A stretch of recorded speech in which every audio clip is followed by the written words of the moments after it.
As business owners, entrepreneurs, family men, it's difficult for us to find the time to put together projects like these. Even though it's something we really want to do, unfortunately, taking care of the things we have to take care of comes first. However, because of viewer support for people like you, we're able to continue doing this. Please consider joining our Patreon and supporting the Burn and Return podcast.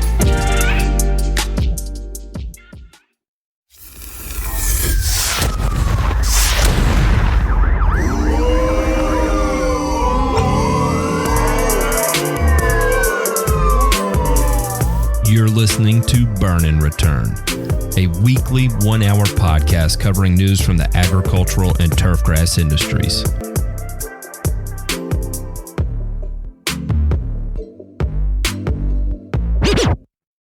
When you hear the DJ scratch, that means it's time for another episode of Burn and Return. How the hell is everybody doing? Welcome to Burn and Return.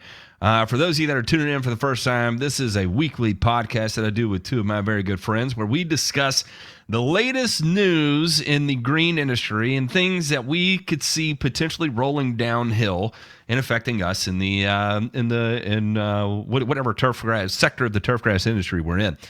Sometimes it may not make its way all the way down to us, but it's at least worth discussion, and so that's what we're here. We're here to have a discussion about it and give some insights that we have because we all come from three different sectors of the lawn care industry or the turfgrass industry. So alongside me, I have Ryan DeMay and Ray Ito. Gentlemen, how the hell are y'all doing?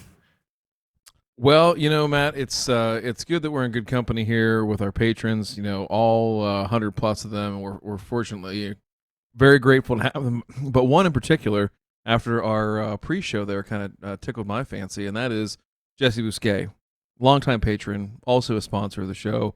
Because you know, if I ever get into a situation in lawn care like we saw on the Facebooks there in the pre-show, he might be coming with me to Judge Judy. You know, get me out of something like that. I don't want to. She's not a lady you want to make mad, but I bet you Jesse could sweet talk her.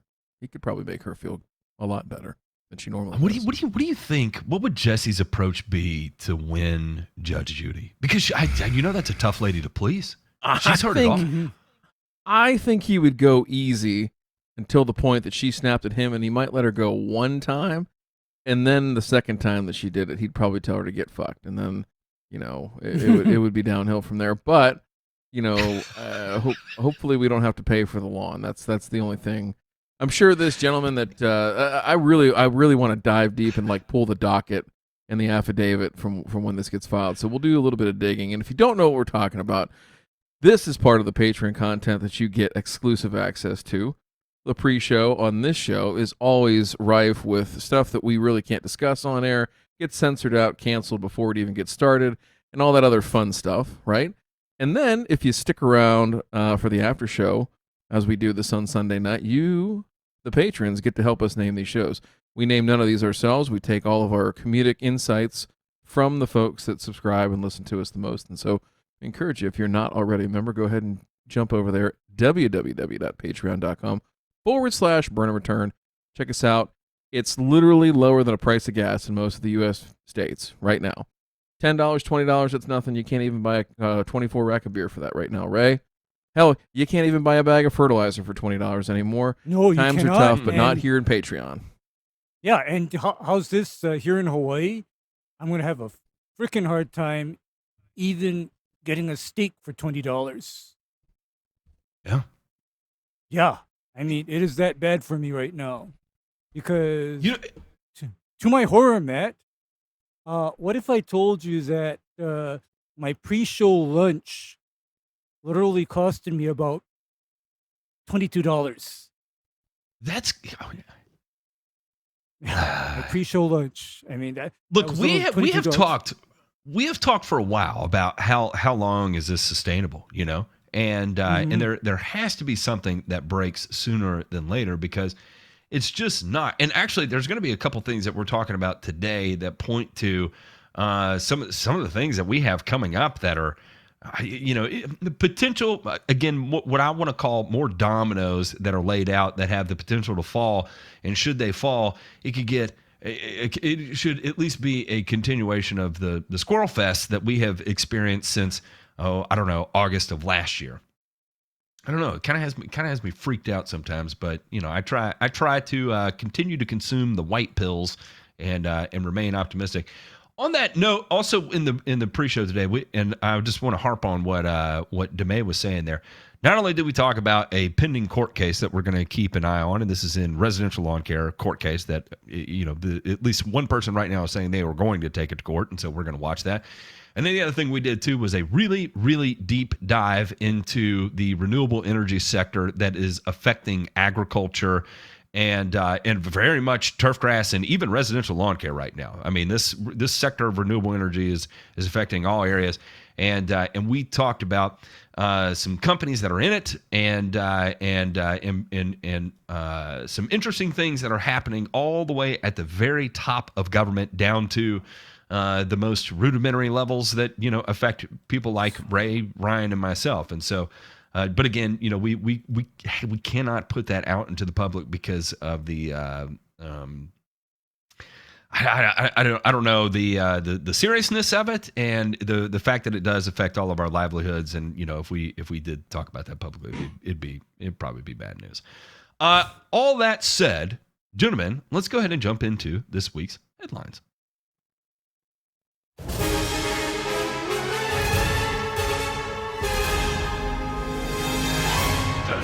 Nothing to fear here. This is just the news.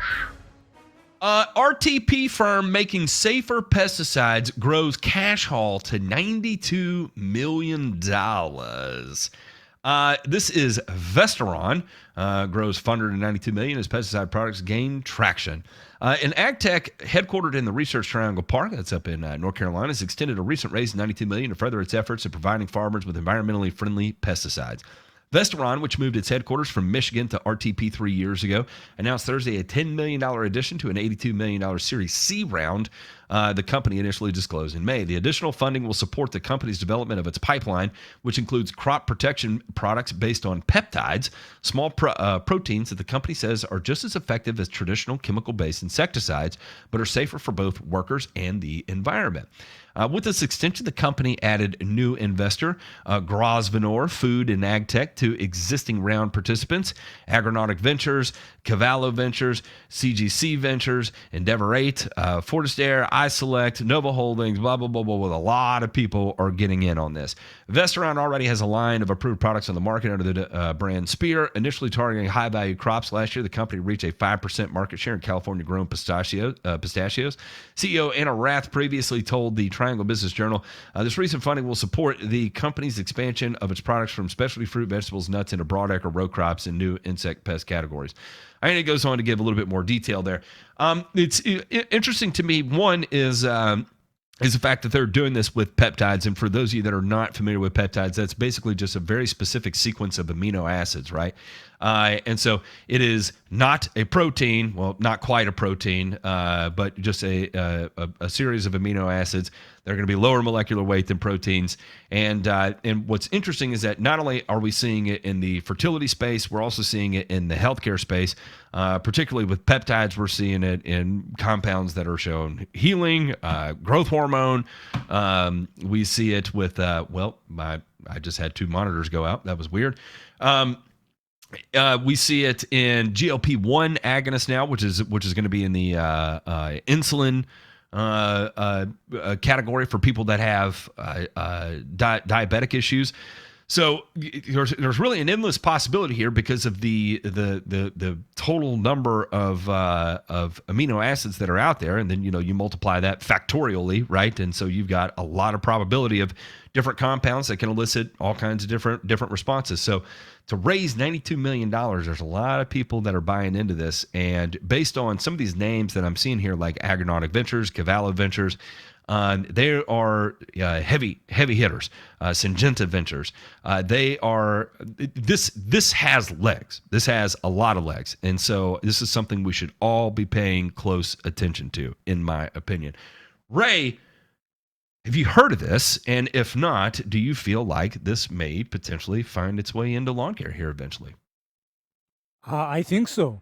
And the reason why I think if this works, this is going to find its way into, lawn care is because look at our current modes of action that we have available to turf care and look at their future because, Matt, I can foresee the time when neonicotinoids, pyrethroids, and then the last of the organophosphates are all gone from the turf sector. I can see that time coming. 100%, and I can say that with a fairly high degree of confidence that I do actually think there is a lot of action here that I did not realize necessarily for insecticides that it would be in that vein. I was thinking more from an herbicide standpoint, especially non-selective herbicide, because with the peptides you can get so much variation in upregulation and downregulation through the plant.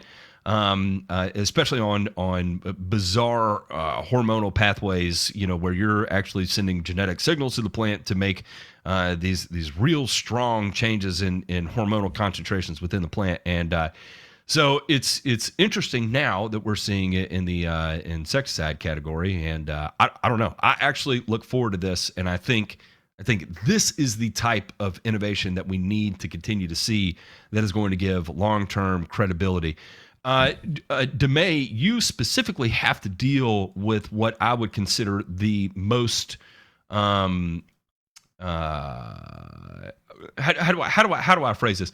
You seem to be more community interactive with people that are concerned about exposure. And so, when you see this, does this give you a little bit of breathing room to know that we've got real money, $100 million now, that's moving into the sector to give you an alternative to be able to continue on with the way you are? Absolutely. I mean, I think if you look at the pathway to what's going to come next, right? Like, Bayer getting rid of their T&O and ag side of things, right, with chemicals and just kind of divesting themselves of that. They were set to put a significant amount of money behind it, and now that's going to be I'm not sure how that's going to play out within the new company and its formation and all that kind of stuff. But I think the key here is that you look at the world's food production. It's not just us spraying tree links, fence lines, and cracks in the sidewalk and stuff like that, right? It's actual food production that this comes down to. And so I think that'll be somewhat of the two paths that go from the research side, right, is to understand from a non-selective side what are some of those pathways and some of the things that can be affected, right, in organisms that we know live in many of the environments that we're dealing with, right, whether it be in crops or turf or whatever the case might be, and understand the interactions there, not just for glyphosate but for all non-selectives. And then on the other side of that, it's piecing together the genetic side to figure out, is there, what compounds do we have available that we can use to select out against the desirable plants, right? Like Roundup Ready, right? Same kind of principle here.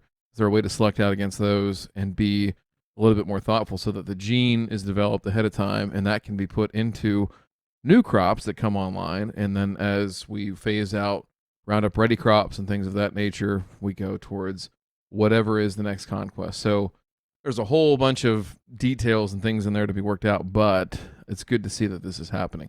On the community side, it's going to be an issue. It's going to go away, I think, before we have a good and viable alternative. And that in-between period, right, where the velocity of change exceeds change for the better, that's going to be a weird time. Very weird time.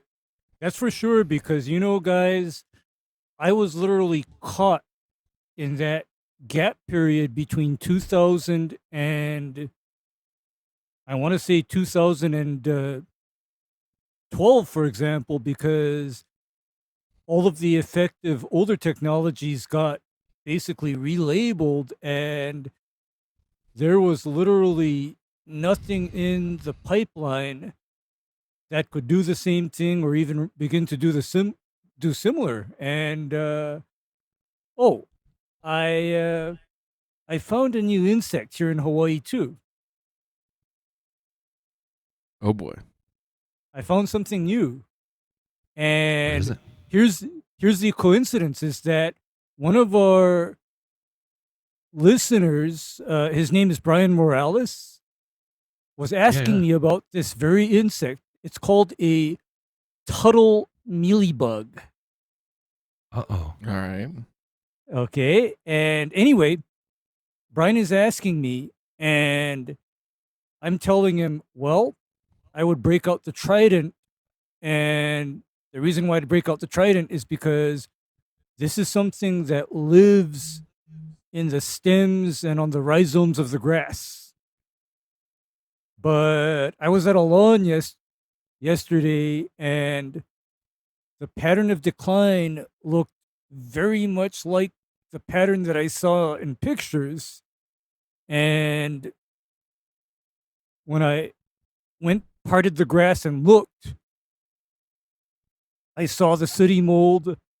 I saw the white waxy covering on the stolons and the leaves. And then I peel back some leaf sheets, and I found these tiny little pink mealybugs all over. Mm. And And the reason why I never used to see things like that is, now thinking back, Matt, up until about, I want to say 2000, I don't think it would be possible for a mealybug like that to live in a residential lawn. Impossible. Because But yet here we are. here we are. Because back then, there would be too many organophosphates routinely used for a mealybug to readily survive. And that's So why there. I hope that Okay. the real money that we have pouring into this is going to be able to give us a viable alternative to hopefully get back to some of these Yes. points.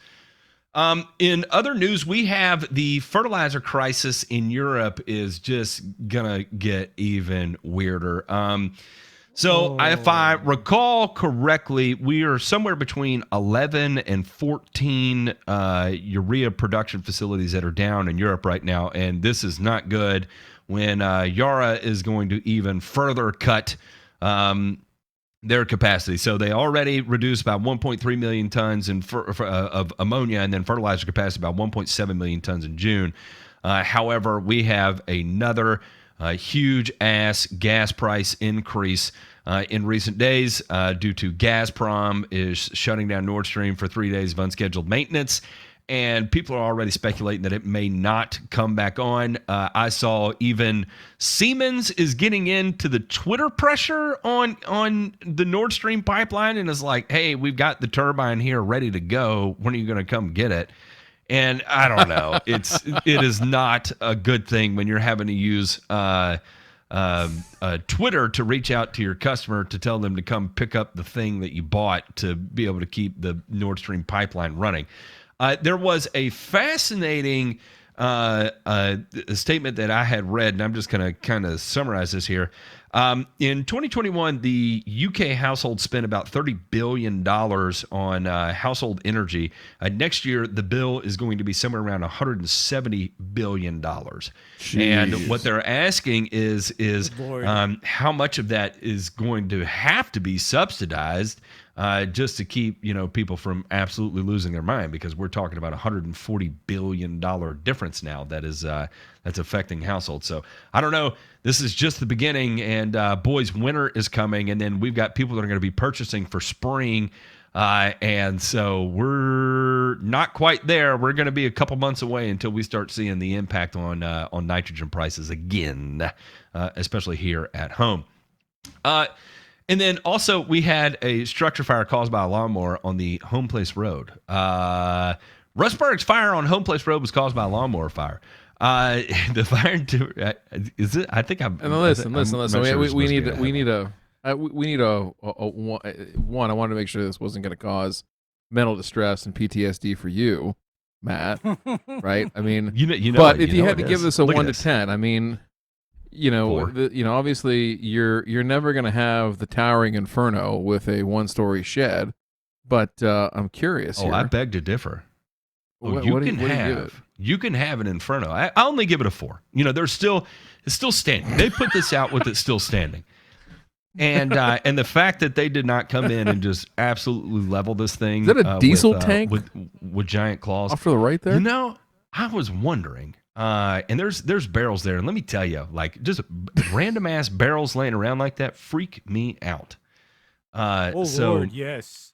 There's the garden hose right there. Go back. There's the garden hose in the front. See, if they had a 0G, if they used a 0G, the expanding hose, I'd have a lot more respect, and I guarantee you there'd be nothing left standing. But links in the description below. Yeah, they used a real hose there, so I don't know. I'm only going to give it a 4. All right, we'll write them a letter and tell them if they're going to burn their shed down for whatever reason. Try harder next time, please. That's right. Gentlemen, listen. The internet was rife with all kinds of absolute debauchery and bullshit this week, but we have narrowed it down, at least DeMay has narrowed it down for us, into one fine, succinct segment that we refer to with love as Joe Knows Turf. Let's check out this week's Joe Knows Turf. Joe Knows Turf! Hi, I'm Joe. I'm good. Hey, Joe. You nice to meet you. I'm Matt. Your turf facts today. Oh, good. We got to balance the soil. Joe Knows Turf. Now, listen, you're actually going to meet the real Joe in person, and if you don't know when that's going to happen, in Louisville, live here, October 19th, 20th, we'll be there, live for an in-person show. Selling out fast, I think. J Pink, do we have an update? Do we have any spots left right now? There are precious few. Precious few, says Robot J Pink. All right. Somebody plugged him into the wall, so he's charging. All right. Better him than my Stick a fork in the wall. All right. Now back to now let's go ahead.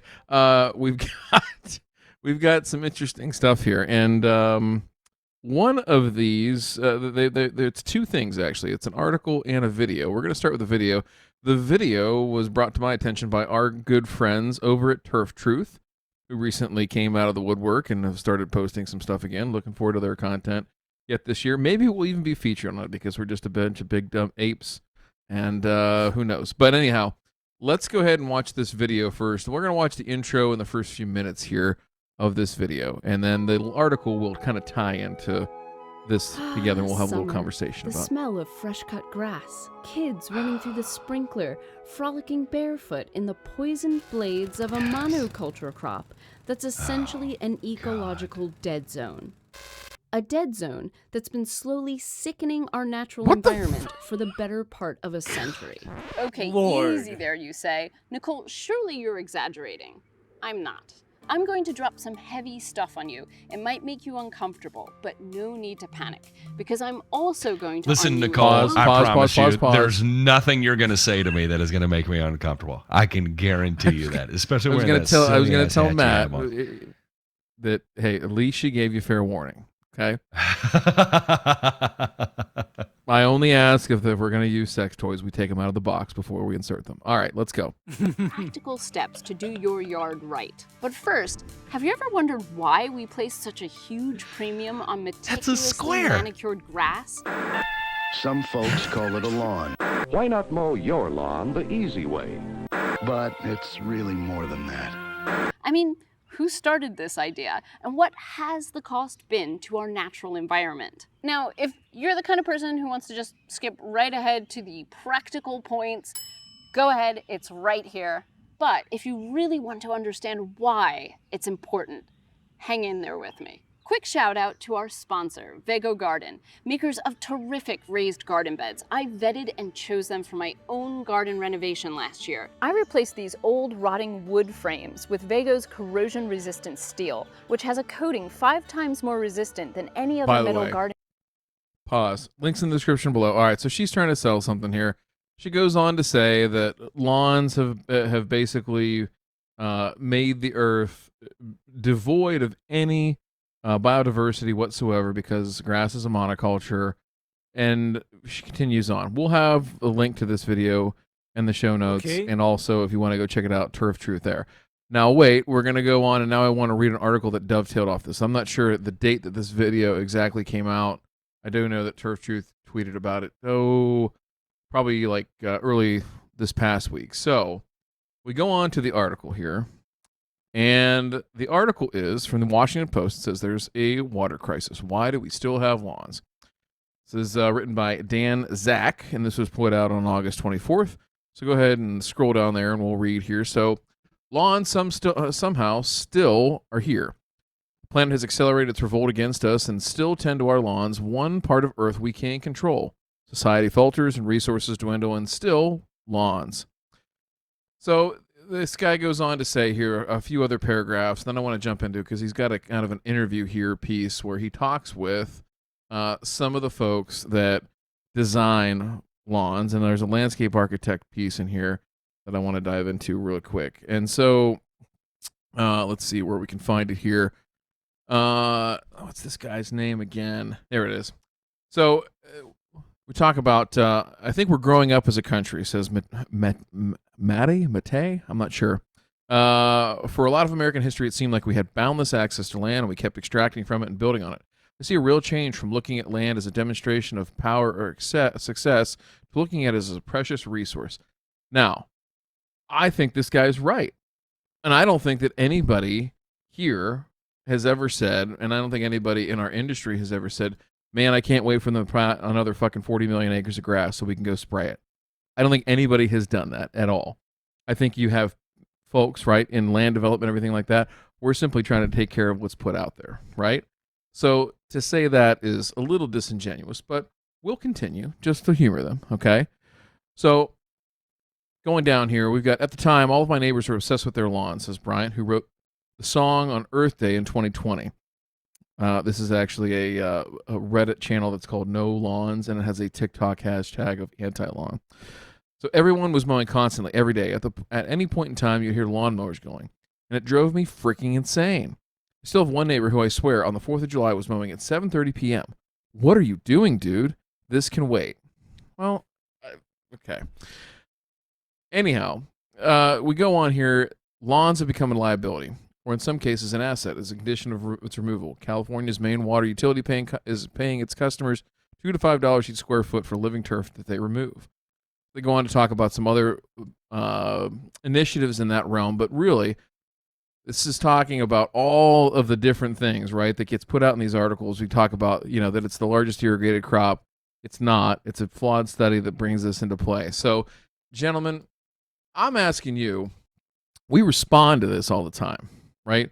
We constantly see these articles and we see these videos and we see people that are misinformed or speaking on the topic that don't really know all the facts of what's going on.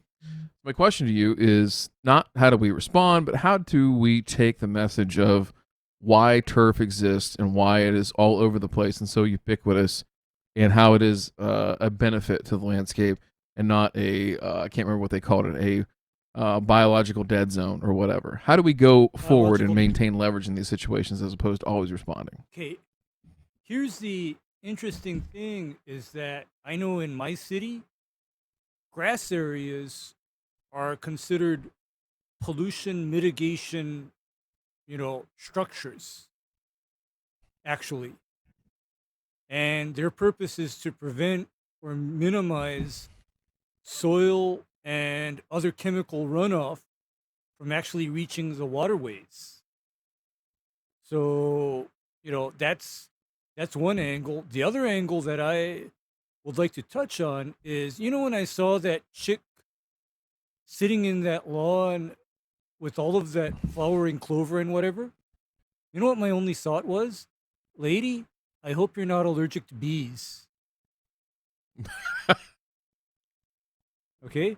I mean, that was my only that was my only thought. I mean, and then lastly, I know what can happen when somebody doesn't have shortcut, well-maintained grass around their property, in that then we can see things like ticks, snakes, rats.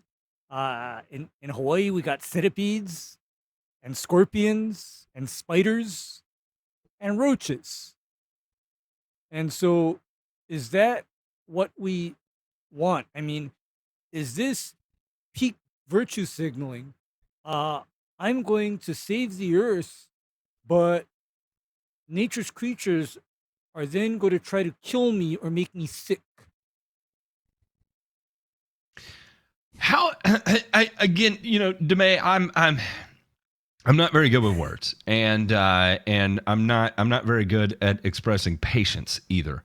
And so, how to proactively talk about this? Because I feel like everything that's going to be said at this point is going to be like, well, you're full of crap, and then you go at it from the standpoint of, okay, well, let's take a look at the data, right? Because certainly the data will tell the story, so I don't have to tell the story, and so.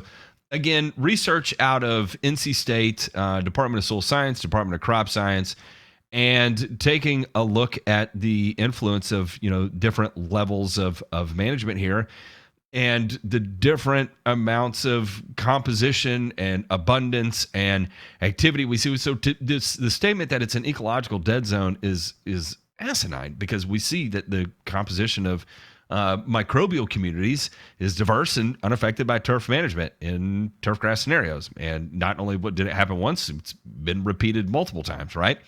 So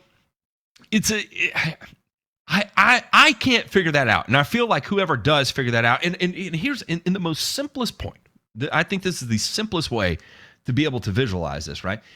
If you applied an organic fertilizer at a pound of actual nitrogen per 1,000 square feet, and you did not elicit any kind of response from the plant whatsoever, then you would have something that was devoid of ecological diversity, right?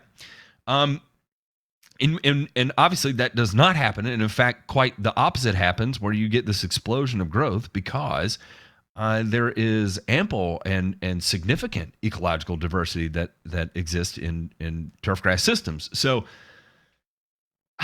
I hate to give you the cop-out answer here, Ryan, but I don't know how to get out in front of it at this point, because I feel like it is such a unified message against it that to overcome it is no longer about science and reasoning. It's about how do you strike people emotionally the hardest. And a lot like we see in the political climate anymore, it's no longer about running on a platform and executing your platform. It's how angry can you make the other side so that way they vote for you because they're scared of the other people, kind of sort of thing, right? Yeah. And I kind of feel like we're stuck in the same cycle here with this, because it's been vilified beyond repair at this point. And so, maybe it's with the advent of things like we see from the peptide company moving into insecticides, right? Maybe as that comes along, maybe we start seeing more consistency in results from companies like Pivot Bio and those investment dollars, giving us alternatives where, we're able to sequester nitrogen from the atmosphere due to genetically modified microbes, right? I don't know what it is, but I hope one of these is something that we can lean into that starts to generate a seed of doubt, because once the seed of doubt is there, then you can capitalize on it, right? Because it is that's all you have to generate is that single seed of doubt, and then from there you get people actually able to listen to you, and then offer a separate set of evidence. Really, not just language, but real evidence to show to the contrary of what's been preached at them for so long. So, I don't know. Actually, Matt, what has to be put out there is the absolute unvarnished, non-euphemized reality of what people like her are selling. because what this lady is selling is a total back to nature, back to pre-civilization lifestyle where, you know what? There's filth, there's pestilence, and there's disease. And people what was the need to- average lifespan 100 years ago?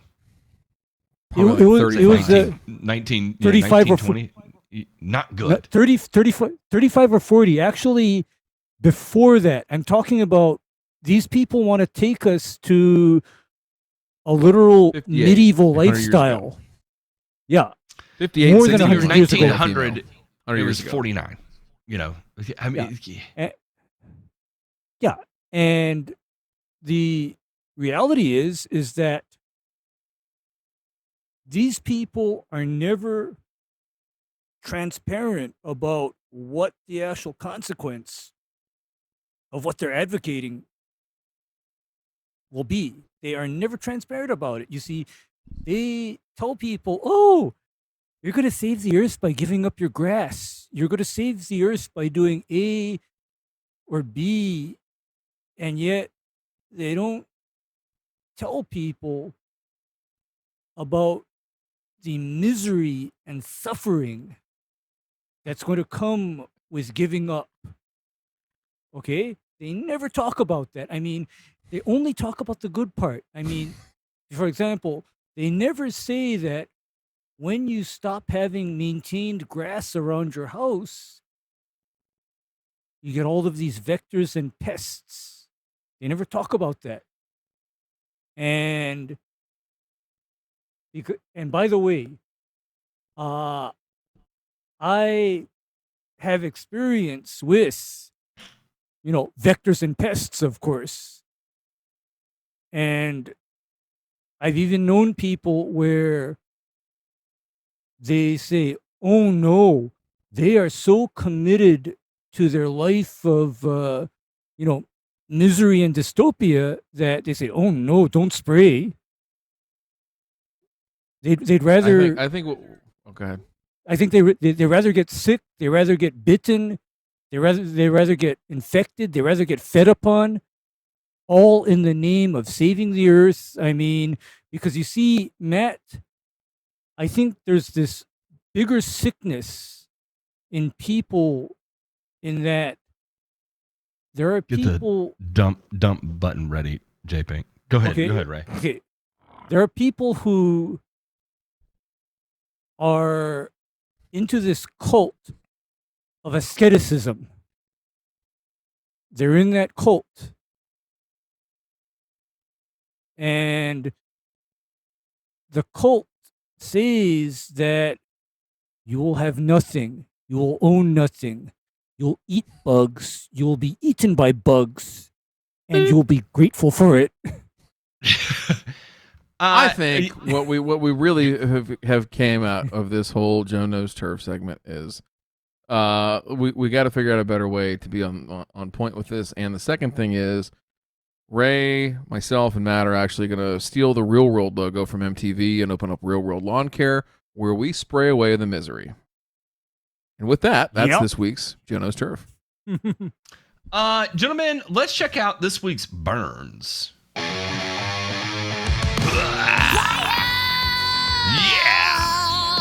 Yes.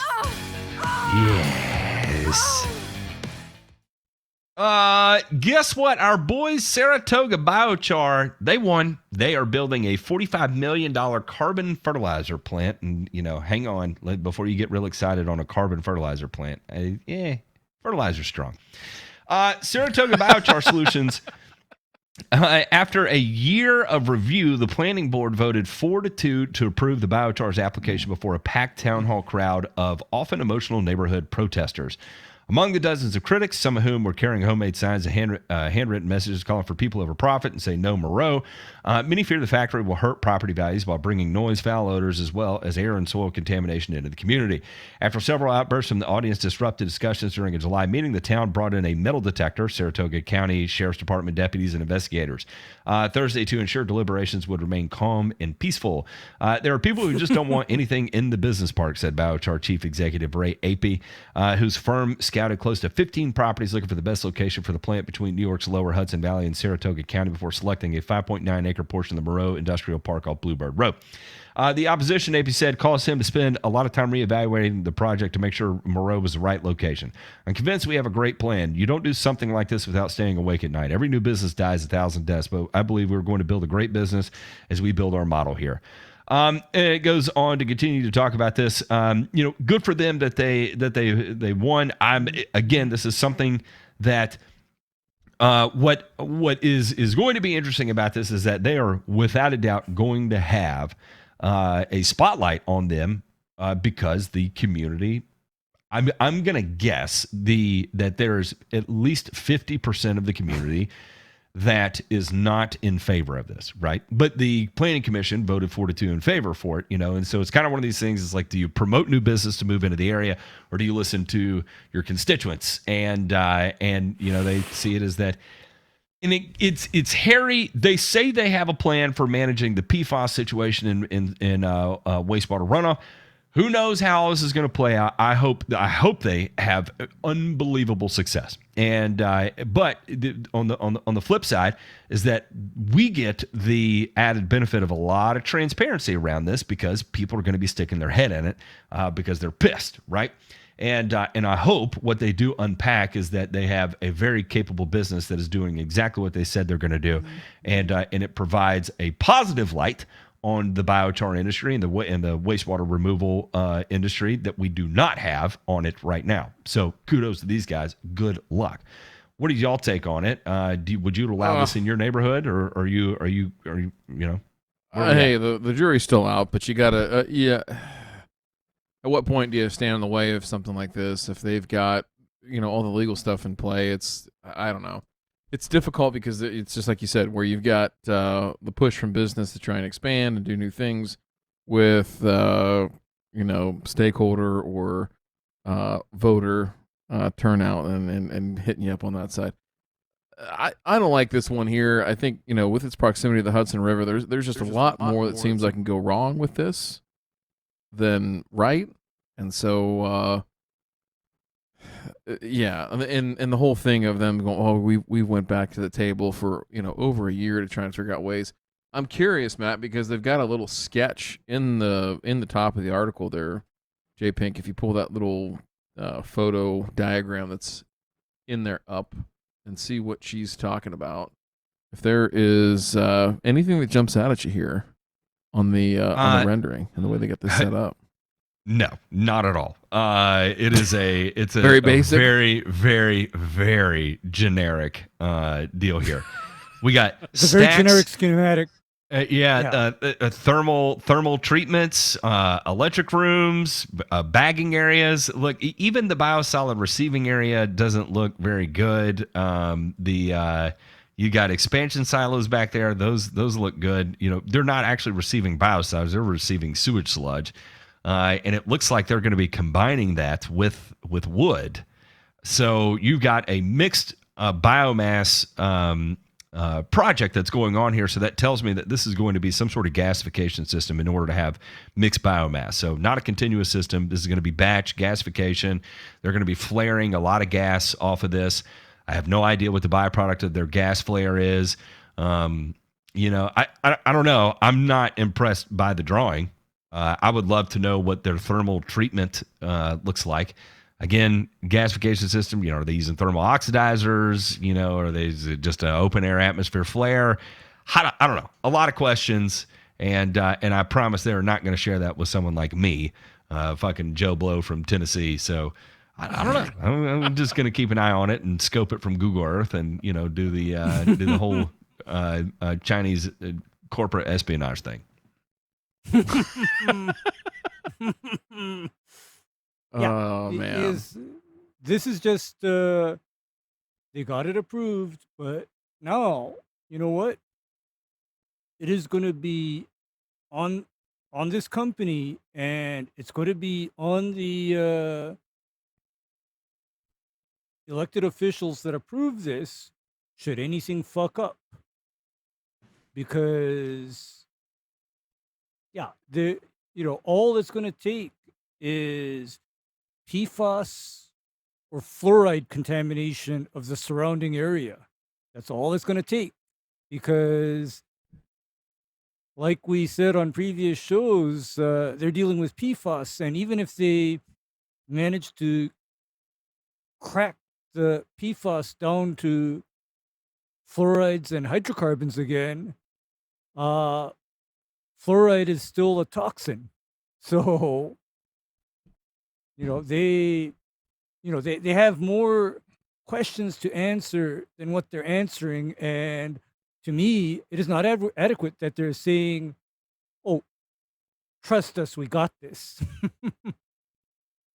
This is a trust us, we got this. 25,000 tons of carbon fertilizer is going to be coming out of here, which is decent. That's not a shit ton. That's pretty decent. And on a $45 million investment, I'm failing to see how the economics work out there. That does not make sense to me.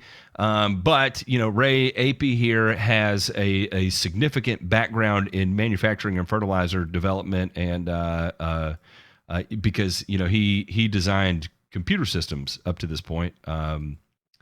Computer systems. Yeah, he was a computer guy. But that's not to say that he may not have this part figured out, right? Because sometimes you got to bring in a computer network designer to take a look at the biochar and fertilizer industry and shake it up from the top down. So I don't know. I hope they do. I'm being cynical, but I honestly, genuinely hope they do, because someone's got to shine a positive light on it.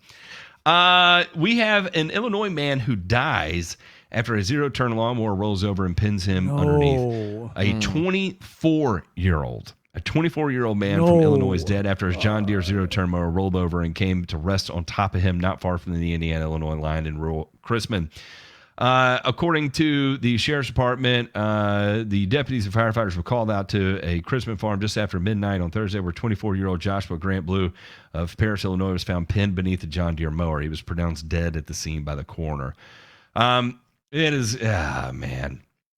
Again, I'm the guy that puts down my damn roll cage because it clips every low-hanging branch.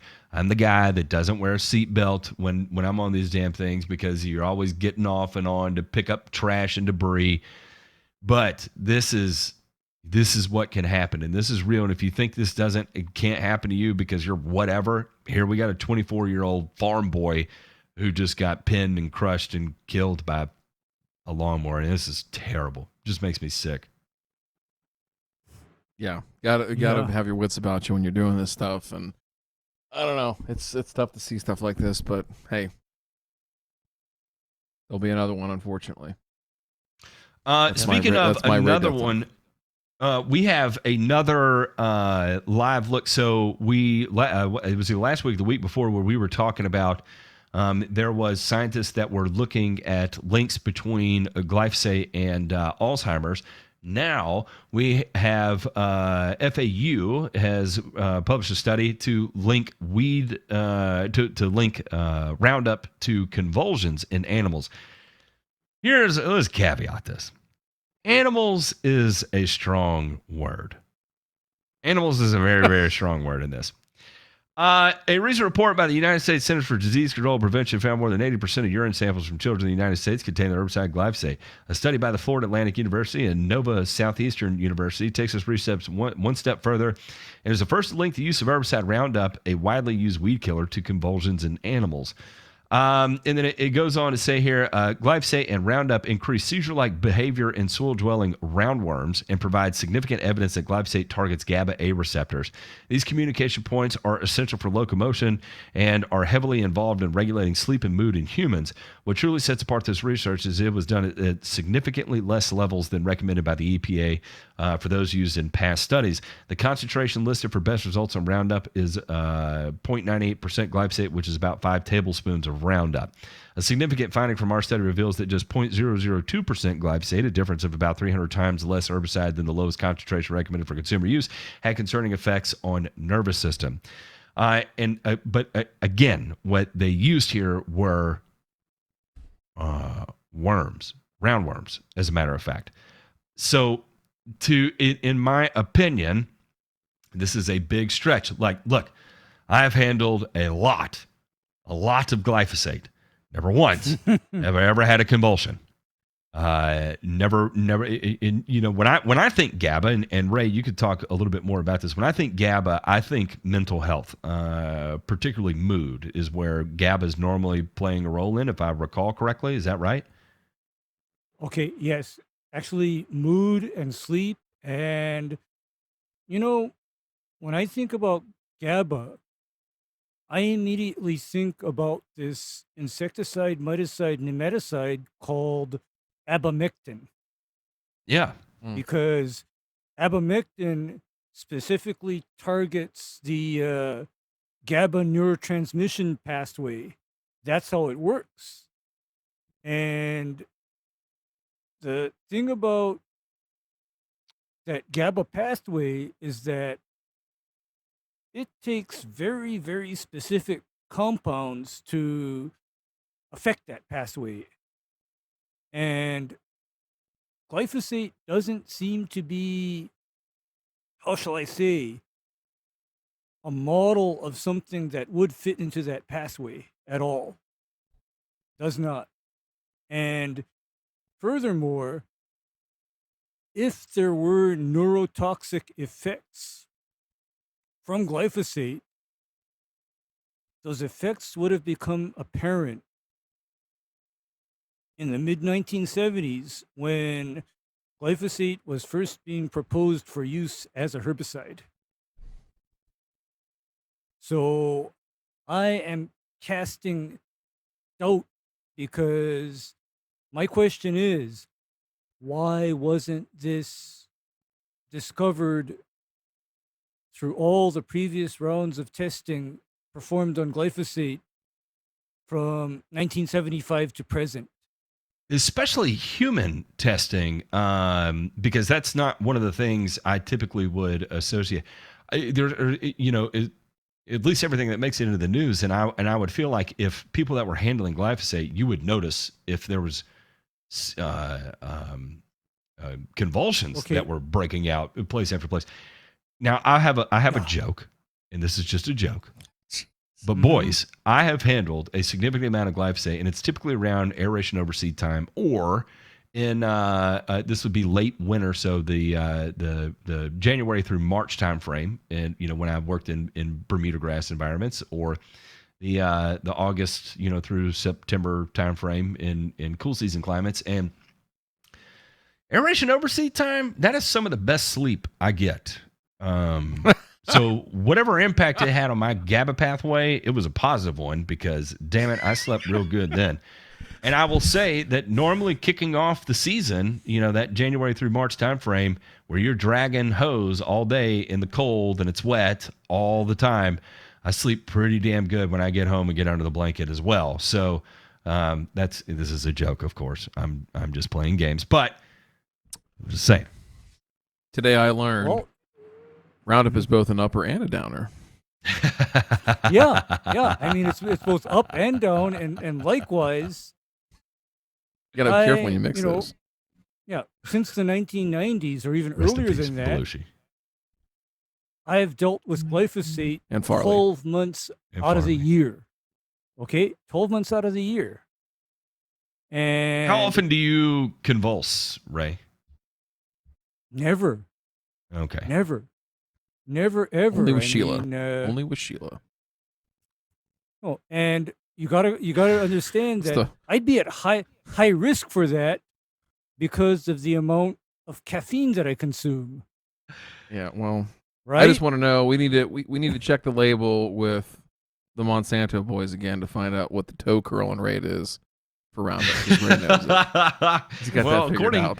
according to FAU, it is a 0.002%. And Only one of the other things they for did in toes this or test. roundworms. Go ahead. Sorry. Jeez, because you know what, Ryan? I'm that over image, that was a I'm very over that Medusa-like. because, Instead of snakes in yeah. the head, you got roundworms for yeah, toes. snakes and roundworms. Yeah, because you know my typical spray concentration for glyphosate is all the way up to 10%. Jeez. Hey, I've 10 played That's in some that toe space curling before, right too. there. Yeah. No, 10%, Ryan, at very low volume, though. Like at 5 I'm gonna to kill this 5 to grass 10 and make sure you gallons- don't walk right for the next week, girlfriend. 10 gallon per acre, of 10% glyphosate. Shut them toes down. One of the other things they did look at in this study was not just the glyphosate molecule. They also looked at the Roundup, and then varying rates of it. So it was to look at, the POEA, taloamine, surfactant that's in can. And so they were actually, comparing just glyphosate to in can. And basically they're saying that they were eliciting the same response on both. Now, how that all gets to there, and I've kind of browsed through this study, and I'm failing to see how the pathways to influence GABA line up to the pathways to influence GABA in humans and roundworms. It does not look anything near similar. So it's a stretch to say that these two are even correlated at this point. So I don't know, but it's more research that's being done. We've got Alzheimer's now. We've got roundworm, and hey, let it go and let the data take us where it takes us. And if it comes to find out, then I'll eat crow on air. Good for me. I'll know. I'll have the information I need to make the decisions I need to make while I'm out in the field. Lake Anna put on state impaired water list. This is not good. Too popular Fredericksburg area. My goodness, I hate when that happens. Water spots have been added to the state's impaired waterways list. The Virginia Department of Environmental Quality conducts a report every 2 years as part of its. Why is this happening to me? 1 second. So you can't hear this, but on this web page where I'm reading this article here, there's. In my ears, I can hear an ad play, and I'm trying to read over the ad play, and it's difficult. It doesn't work very well.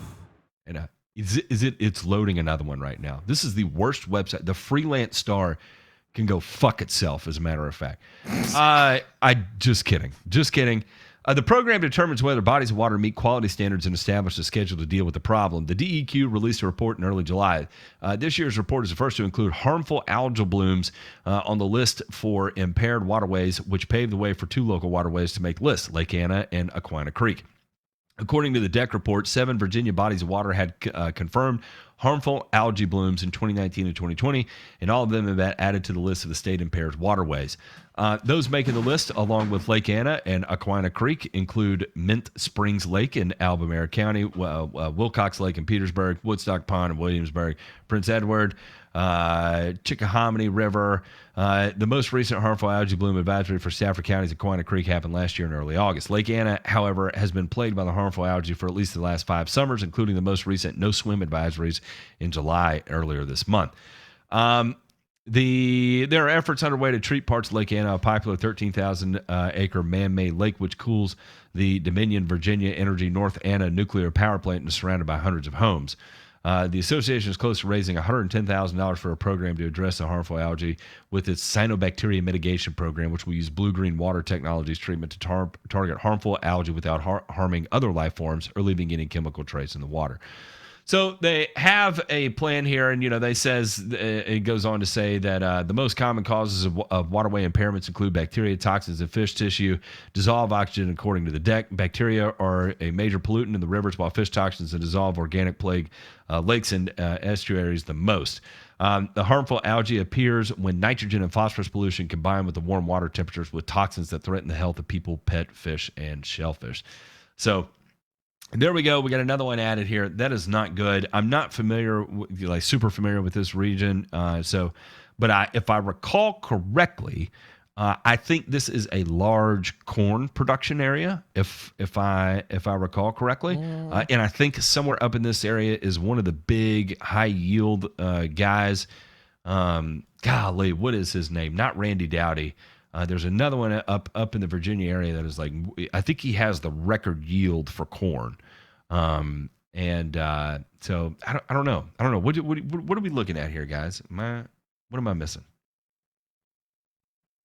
I'm looking to see if there's what the deal is out there as far as the crop production piece. I am interested because we've faced several situations just like this in Ohio in the last 10 or so years, and unnecessarily puts the target on turf's back for sure. And secondarily is maybe even first is the crop production piece, right? So looking around here, I see some crops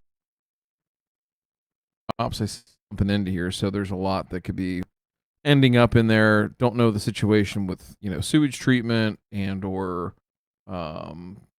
septic systems, all that, like how that plays into what enters the watershed. But the interesting part is how they'll typically try to treat this, and I know that you chemistry nerds will enjoy this, right? So here in Ohio, and sort of the gold standard for treating this is by treating it with a compound called alum.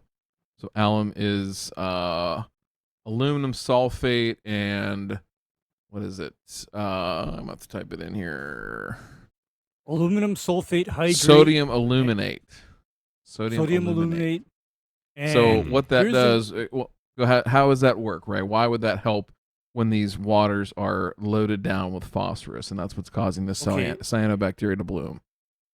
Okay, I have some familiarity with water features in pools, and what I do to water features in pools that have excessive phosphorus load in them is I treat them with alum. And what happens is the alum does two things. It causes organic matter to precipitate out of the water, and it also causes phosphorus or phosphates to precipitate it out of the water in the form of aluminum phosphate. And here's the good thing about aluminum phosphate. Aluminum phosphate is extremely insoluble and non-biologically available once it has been formed. So basically, the phosphorus and organic matter falls to the bottom as an insoluble, immobile sludge. And in the case of a water feature, I can then go in there and vacuum out that garbage and clear the water. Through the magic of television, it just goes away. Just like that. Yep. It's a little bit different when you're on a 13,000 acre lake, but you gotta start somewhere. It still has the same effect, and the other modality that can be used for algae and cyanobacteria is our friend copper. Mm-hmm. The old copper sulfate in the waterway to get things a little squirrely on the cleanup. No worry about fish kill there. Actually, these days, it's more likely in the form of a copper triethanolamine complex. It's a lot more friendly to the fish. I'm not familiar with that, but I do trust that whatever they have going on here is going to be in the best interest of the environment, because if they start smoking large swaths of fish, boy, that's gonna get a community real riled up. Gentlemen, let's check out this week's returns. La la la la la la la la la la la la la la la la la la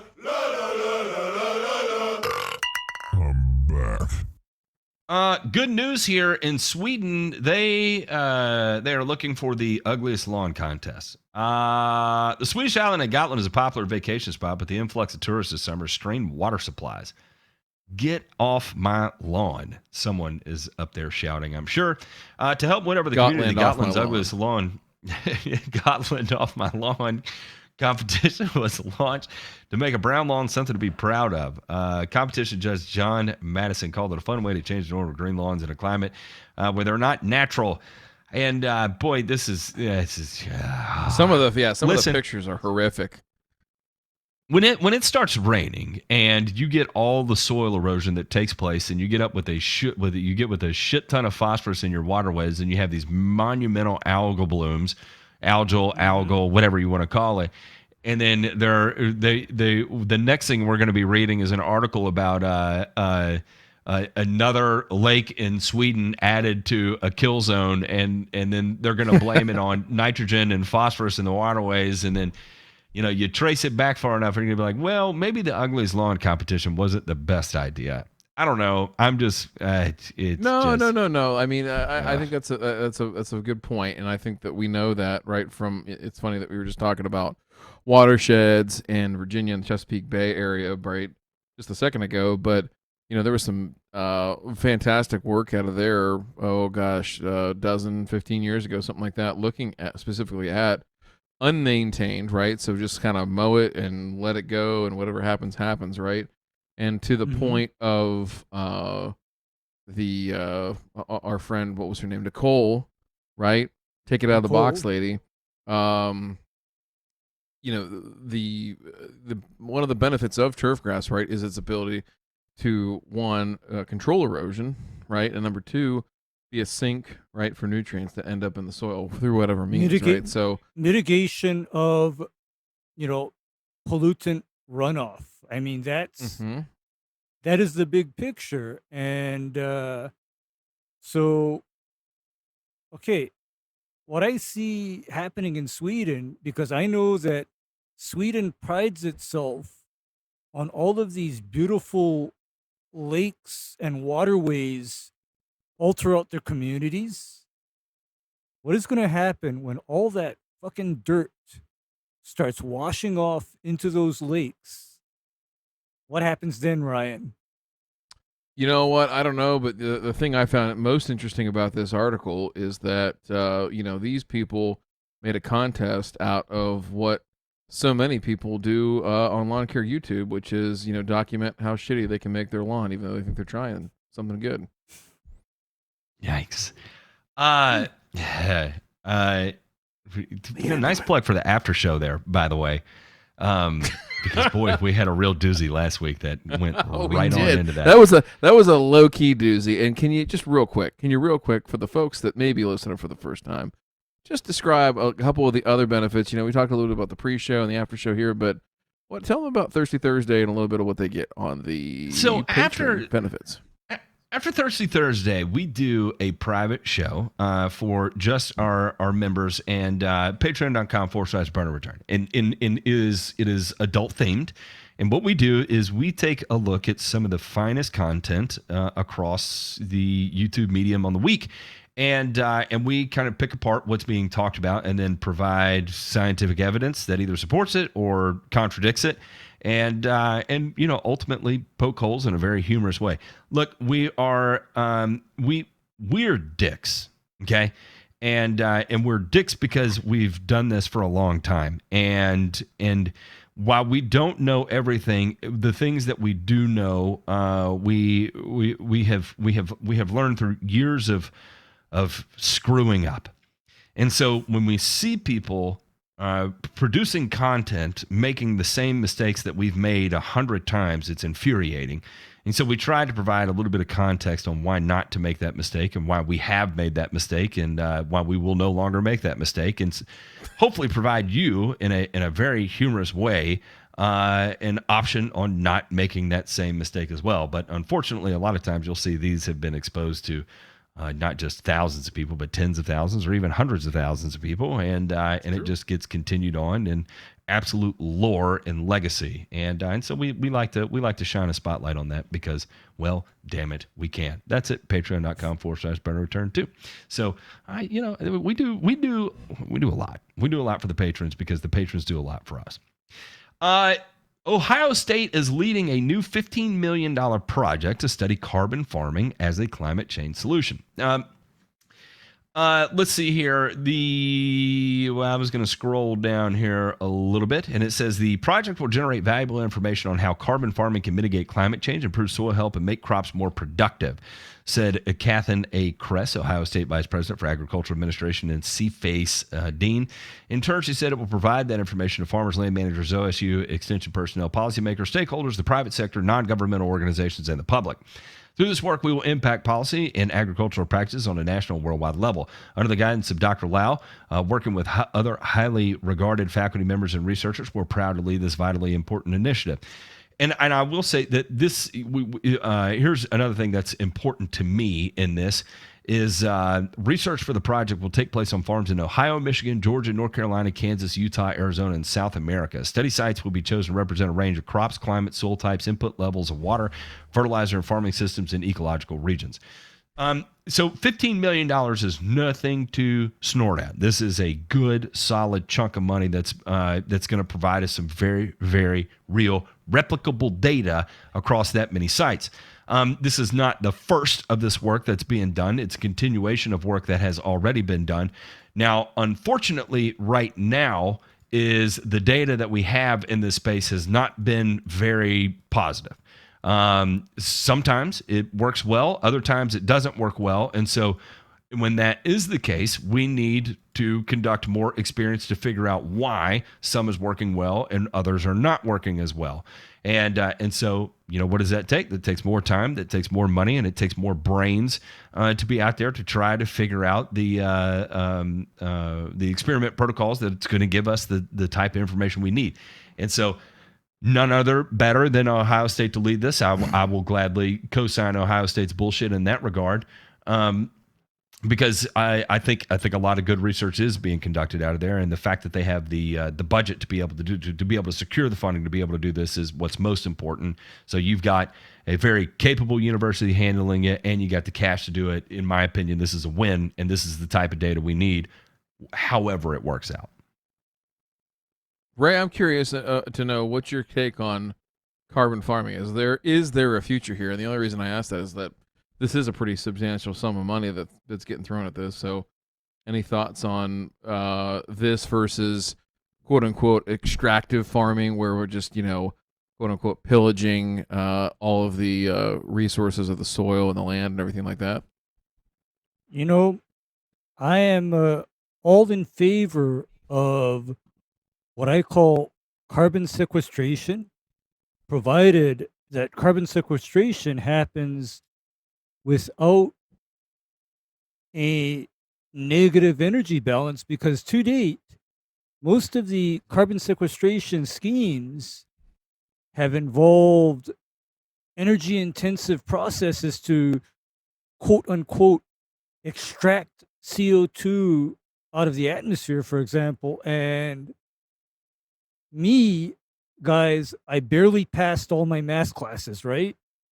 But I know you cannot get something for nothing. And likewise, I'm not seeing how somebody extracting carbon dioxide and packaging it, liquefying it, whatever they're doing with it, being a very energy friendly process, because at the end of the day, I'm always keeping track of what is the net energy balance of anything that gets done.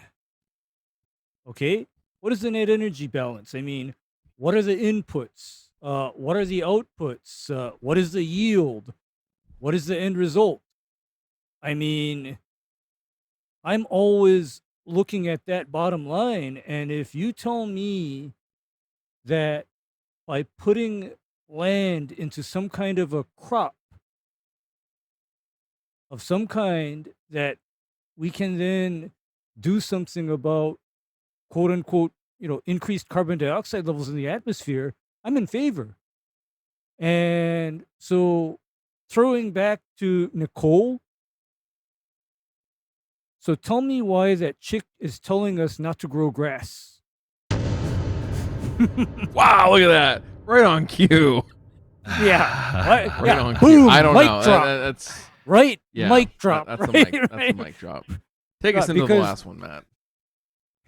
Okay, last one here is where am I? New mode of action herbicide is under development.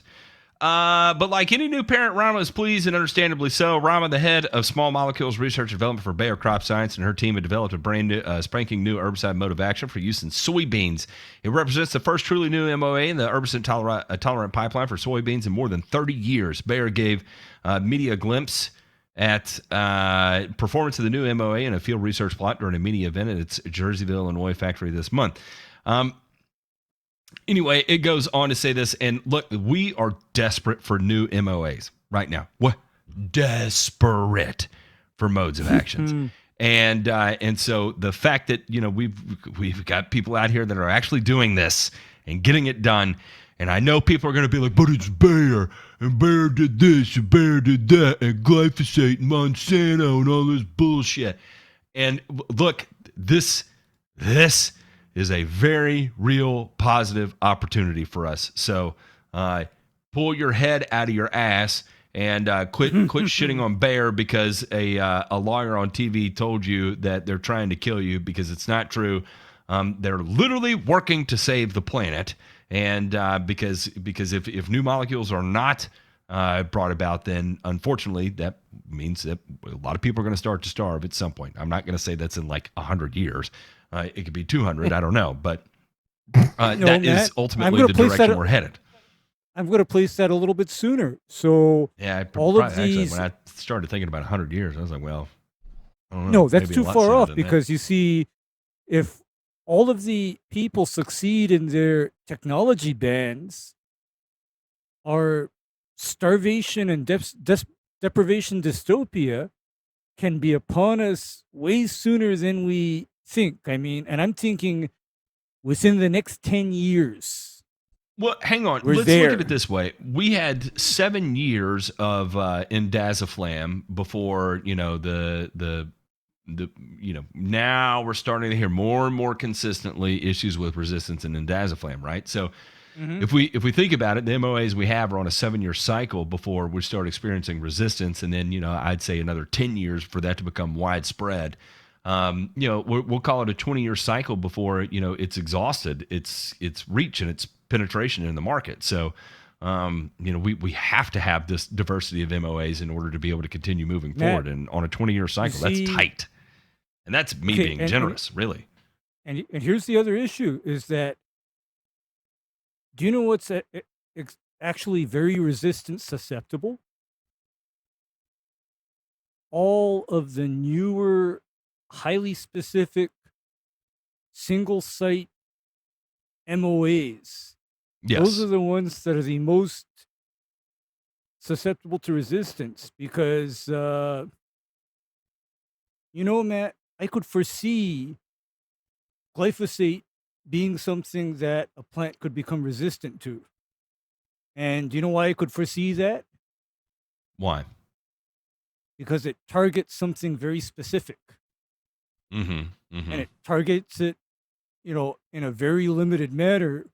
Whereas pre-glyphosate, all of the herbicides, most of them were general cellular toxins, which was both good and bad. Yeah, and again, and the reason why they do this is that the more specific it is, the less potential for cross contamination and to cause an injury and things like humans and stuff. And so, again, we just have to be on it with the development of these new products. In the mailbag, Andy, I have started listening to Gabe Brown. I have not moved into Joel Salatin yet, and so I'm going to continue to listen to as much of this as I can to give you the most informed opinion I can. I will say this. Look, yeah, it's not going well.